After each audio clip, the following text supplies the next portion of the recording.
What is up, Mission? How's everybody doing? I want to say welcome to everyone that's here today. Welcome to the lobby, those who are out on the patio. Welcome, Mission Oxnard, this morning. It's just so good to be together and to get to be a part of a family, a church family together in this way. My name is Jodi Hickerson. I'm one of the teaching pastors around this place, and I'm honored to get to do that. And we did kick off this series last week called Late Night, where what we're doing is we're looking at and learning from different stories that happened in the life of Jesus late at night.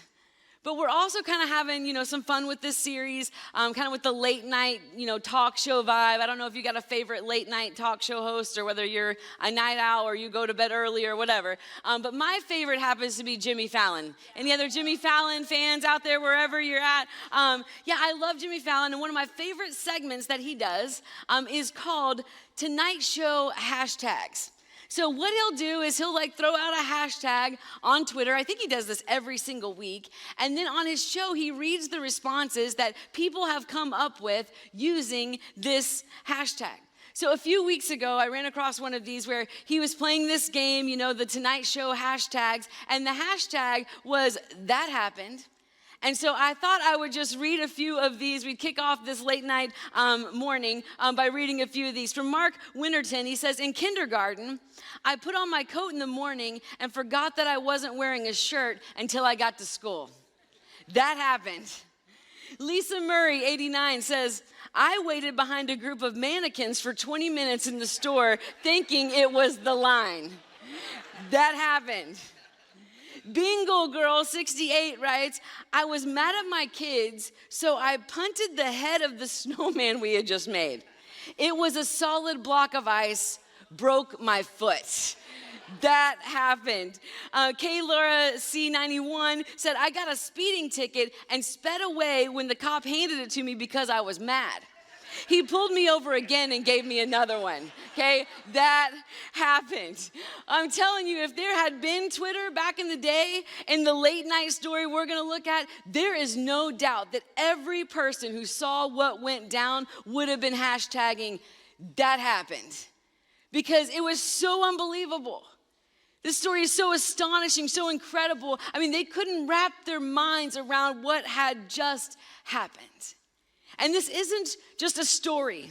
This isn't a fairy tale or a fable. This is a real life account written down by 3 different eyewitnesses in 3 different places that all say, "that happened."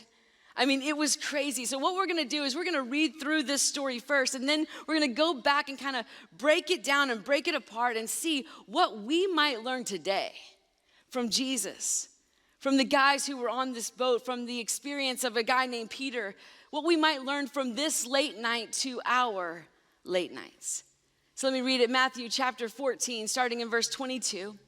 It says, "Immediately after this, Jesus insisted that his disciples get back into the boat and cross to the other side of the lake while he sent the people home. After sending them home, he went up into the hills by himself to pray. Night fell while he was there alone. Meanwhile, the disciples were in trouble, far away from land, for a strong wind had risen, and they were fighting heavy waves. About 3:00 in the morning, Jesus came walking toward them, walking on the water. When the disciples saw him walking on the water, they were terrified. And in their fear, they cried out, 'It's a ghost.' But Jesus spoke to them at once and said, 'Don't be afraid.' He said, 'Take courage, I'm here.' Then Peter called to him, 'Lord, if it's really you, tell me to come to you, walking on the water.' 'Come,' Jesus said. So Peter went over the side of the boat and walked on the water towards Jesus. But when he saw the strong wind and waves, he was terrified and he began to sink. 'Save me, Lord,' he shouted. And Jesus immediately reached out his hand and grabbed him. 'You of little faith,' he said, 'why did you doubt?' And when they climbed into the boat, the wind died down, and those who were in the boat worshiped him, saying, 'Truly, you are the Son of God.'" I mean, can you imagine? Can you imagine actually seeing this? Being there that night, out on that lake, in that boat. I mean, it's such an incredible story. If you could just put yourself in their shoes for a moment, that you would witness this, see this, experience this. But to kind of start us off, I want to rewind all the way to the beginning of this account because we kind of pick up this late night story in the middle of the day. Like the beginning of this passage started with the words, immediately after this. So we have to ask the question, like, immediately after what? What had just happened? So to kind of give a little context, let me just tell you, it had been a day for Jesus. I mean, some of us don't think about Jesus having, a day, right? It's been a hard day, a long day, but he did. Earlier that day, Jesus had gotten the news that his friend, his ministry partner, his cousin, John the Baptist, had been killed, had been unjustly beheaded by King Herod, and he was gone. His friends had already buried him, and they went and they told Jesus about it. And upon hearing this news, Jesus got into a boat and he tried to get away to a solitary place, but the crowds saw him. And I'm not talking a few people, I'm talking hundreds of people that turned into thousands of people that are following him by foot along the shore. Like he is not getting away. So he landed, and there's this huge crowd of people.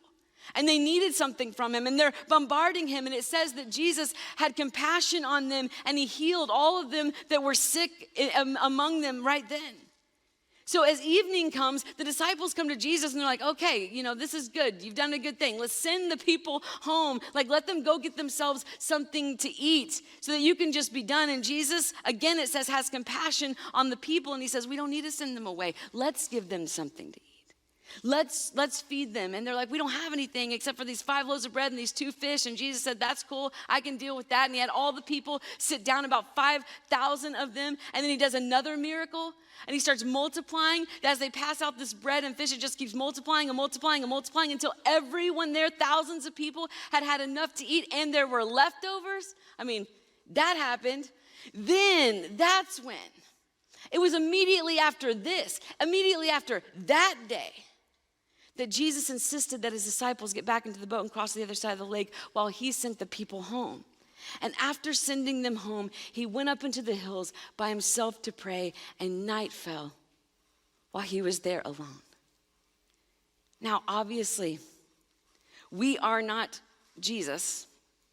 I don't think any of us have had a day where our cousin got beheaded and we've also miraculously healed some people and miraculously fed thousands of people. But I do think that we can relate to those days, man, when we've gotten some really hard news, or we're going through something really tough ourselves, or we're sad about something, we're grieving something, but you know what? Life still goes on, and we still have to pour out. Our jobs are still there. Our kids still need us. We still have to show up to that thing. Dinner still has to get made. We are still bombarded with the needs of others, and we want to have compassion like Jesus did. That's why I love that it tells us what Jesus does. He does what he knows he needs to do. He goes up into the hills by himself, and he prays until nightfall. And I just want to encourage all of us in our late nights of hard news, and our late nights of pouring out and showing up anyway, again and again, even though we may be dealing with some sort of sadness or some undercurrent of grief or some heartache, that we have to remember to get alone with God. It is so important. Setting aside time to get alone with God, man, to pray, to hear from his word, to listen, to cry, to be strengthened, to be sustained. This is our lifeline on late nights. We are not meant to do life apart from him and apart from his power working in us. We can't keep pouring out and pouring out and pouring out without that time alone with God to pour into us his spirit and his love and his truth and his strength and his grace. We need it.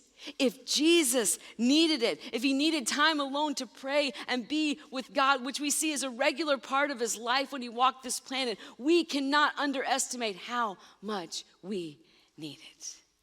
Remember to get alone with God.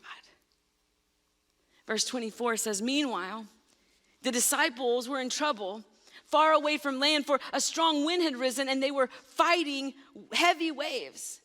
Now, I don't know all of the personality types that were on this boat, But I can imagine, some frustration and maybe some arguing or some attitude that's like, great, thanks. Of course, Jesus sent us out here, and now we got this. We're in trouble now. Thanks a lot, Jesus. Now we're fighting waves, and the wind is crazy, and I'm sure there's some questioning. Like, there's some guy going, are you sure he wanted us to go to the other side tonight? Like, did we have to go tonight? Did he really say that? Maybe let's just turn around and go in the morning. And someone else is like, no, he insisted we go tonight, But he's not even with us. Like, are you sure he didn't say to wait for him? I mean, how's he even going to get here? And then there's always the guy that's like, I told you we should have never left. It was too late, and I checked the radar, and I knew the wind was going to be high, and I knew it was going to be bad visibility out here, And then there's the one guy that's going, can all of you just stop complaining and help me row? We're fighting these waves, and isn't that how it is sometimes? Well, we feel like we're just doing what God told us to do, but we're met with this resistance. And we want to turn back so bad. It's like we're fighting against the wind and the waves, and we're in trouble. And I've been there. But these guys on the boat, they didn't turn back. And I think what they did is what we can do in our late nights when things are harder than we thought they would be. When resistance is there that we didn't see coming. When we start doubting if this is even the right thing, even the direction we should be headed, that you just do the last thing he told you to do. Do the last thing he told you to do. So often we can talk ourselves out of obedience to God. Right? We start making excuses.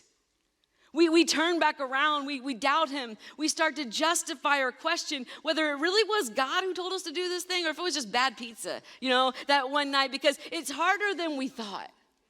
And let me tell you, when God leads you to do something and you set out in a new direction, there will be resistance. We have an enemy to our soul that doesn't want us headed into the other side. So maybe for you, it's an addiction, and God's been leading you towards freedom and recovery, but you know what? It's harder than you thought. And you've started justifying. Maybe it's the work on your marriage, the counseling you started, but you don't want to continue. It's the new role or the new job or the new business or the new calling that you thought God was in it, but man, it's been a struggle. Maybe you know that you don't need to keep going back to that guy, back to that girl, back to that place, back to that friend group, back to that environment. But you know what? Leaving is a little harder than you thought. Maybe you didn't expect this kind of resistance from your kids or resistance from your parents in the direction that you're heading. But I'm telling you, if God is the one leading you to it, he is going to lead you through it. So listen, not if there is resistance, do the last thing he told you to do. Keep going, keep rowing, keep obeying. Well, about 3 o'clock in the morning, Jesus came toward them, walking on the water. And when the disciples saw him walking on the water, they were terrified. And in their fear, they cried out, "It's a ghost." But Jesus spoke to them at once and said, "Don't be afraid." He said, "Take courage. I am here." In the pitch black of night, when the wind and the waves were against them, here comes Jesus walking on top of the water. And so, yeah, they're frustrated and they're fighting with each other and they're fighting the waves and they're in trouble and they're scared. But when they see Jesus coming towards them, walking on the water, now they're terrified. I mean, they got to be thinking, seriously? Now, dude, what's that? There's a ghost out there. What is going on? What is happening right now? And Jesus yells out and says, "Don't be afraid. Don't be afraid. It's me. I'm here." And listen, in our late nights, when it seems pitch black, when we don't know when we're going to see the light of day, and it feels like the journey is long and hard, listen, right in the middle of it, I love it's right in the middle of the night, it's 3 o'clock in the morning, right in the middle of it, look for Jesus to show up in unexpected ways, because he will. And sometimes, just like the guys in the boat, we don't recognize him at first. But he is moving towards you, and he has not forgotten you. It's the unexpected text from a friend who was just checking in because you were on their heart and they sent you that verse. It's the random check you weren't expecting. It's the moment in worship when that lyric just hit different in your soul. It's when you think you're the only one in the room and God is speaking to you. It's the conversation you didn't think you needed or would ever have. It's the generosity of a neighbor. It's the comfort in a nurse. It's the teacher who went above and beyond. It's the prayers from your friends and your family. It's the closing of doors and the opening of new ones. It's the timing you thought would be different, but turns out it's right on time. Listen, Jesus is always working, even in the dark, and he shows up in unexpected ways, and he's moving towards you to say, don't be afraid, it's me. I'm here, and I'm with you. Open your eyes and look for Jesus to show up in unexpected ways and know, man, that's him. He's after me. 3 a.m., pitch black, Jesus shows up, freaks them out completely. Then he calms them down. And listen, then it gets real crazy. Because then Peter called to him, Lord, if it's really you, tell me to come to you walking on the water. Come, Jesus said. So Peter went over the side of the boat and walked on water towards Jesus. I mean, come on, that is crazy. There's a dude in the boat that's like, I want to try that, you know? Could I try that? I want to do that too. Now, because we've already read the rest of this story, we know what happens next. And so I just want to say, I have heard preacher after preacher through the years skip to the part, and talk about Peter's lack of faith. Peter took his eyes off Jesus. And Peter began to sink. And Peter looked at the wind and the waves and the circumstances around him and the troubles of life. And he began to sink. But hello, Peter was the dude who got out of the boat. Peter was the guy who stepped over the edge. Peter was the one who took the risk, who took the step of faith. Peter exhibited more faith than anyone else on that boat. He went over the side of the boat and put his bare feet on water, stood up on that water with the wind and the waves and the crazy, and he walked towards Jesus. I mean, that happened. I love how author John Ortberg puts it. He says, if you want to walk on water, you got to get out of the boat. I mean, that's the very first thing you got to do, right? Step over that side. And listen, some of us here today just need to be inspired or encouraged or emboldened in our late nights of uncertainty, in our late nights of the unknown, in the late nights of, but I've never done this before, or this seems a little crazy, to step out in faith into the unknown, to take that risk, to make that step, to do that thing. I love that Peter first says, Lord, if it's really you, tell me to come to you.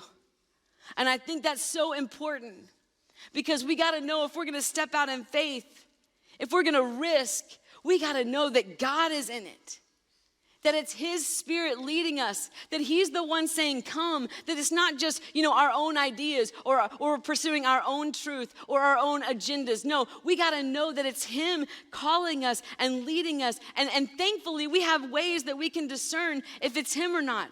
And what he's asking us to do, we can know his character.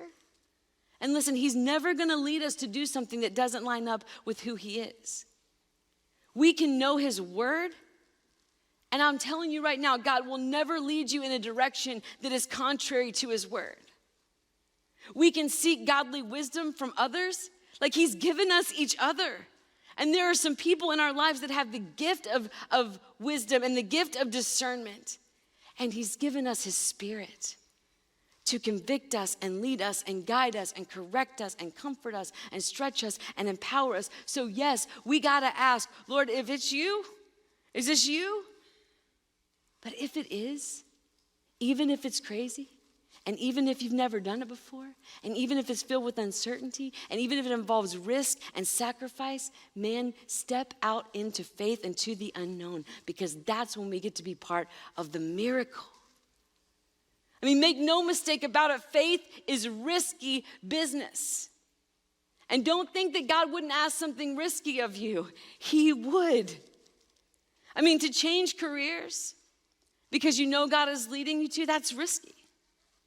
To stay home for a season, to switch majors, schools, to start that thing, to show up for that thing, to check into that place, to jump on a plane and go serve the poor in some underdeveloped country, to open your home to a kid who needs one, to tackle the energy draining care of elderly parents, to give when you don't really have it, to pick up and move because you know God has opened a door that he's asking you to walk through. All of that requires a willingness to risk and to trust God and to step into the unknown. But that is where your bare feet will hit the water and you get to be part of something bigger than yourself. Miracles happen in our lives and in the lives of people around us when we walk towards Jesus into the unknown. But when he saw the strong wind and waves, he was terrified and began to sing.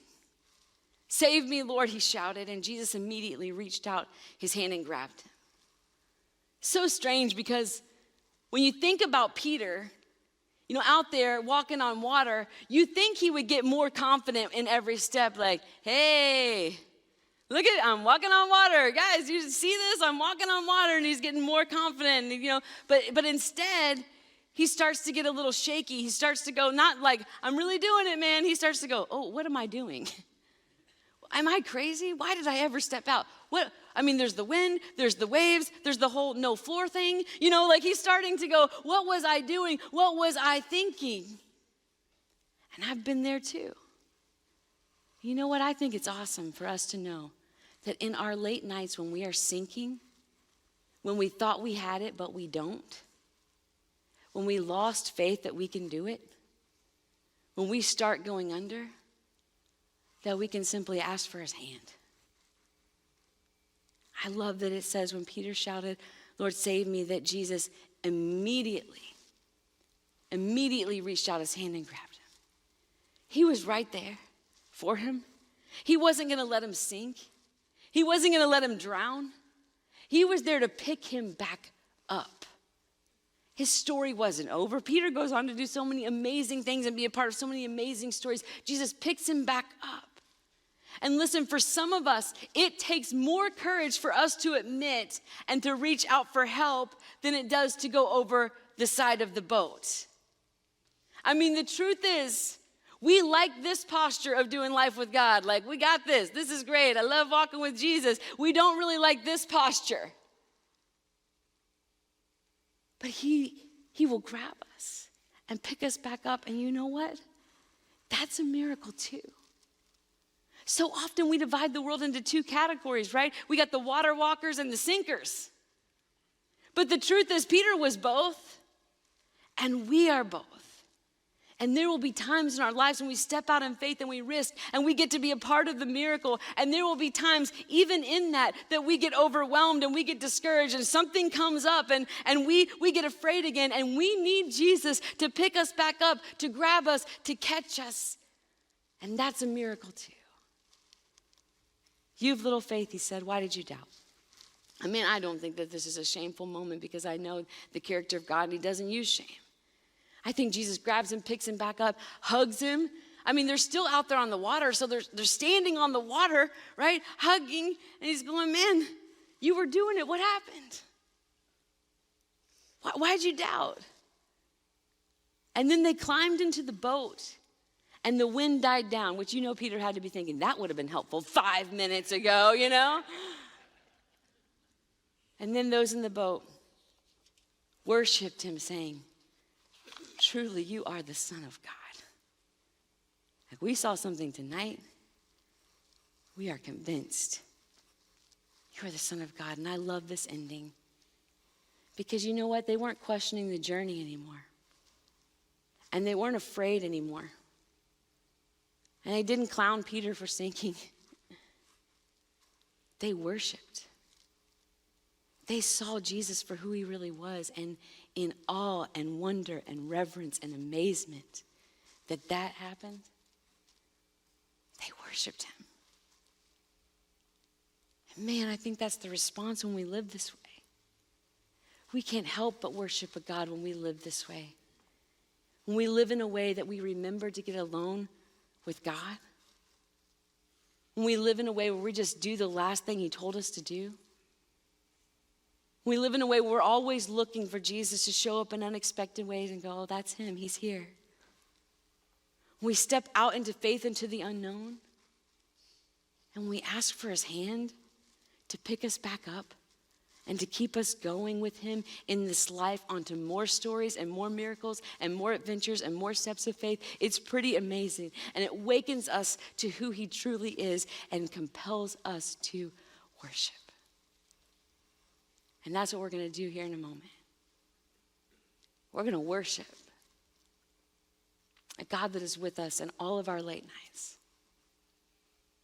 Let me pray for us. God, thank you so much for your presence and for your leading and for being someone we can trust.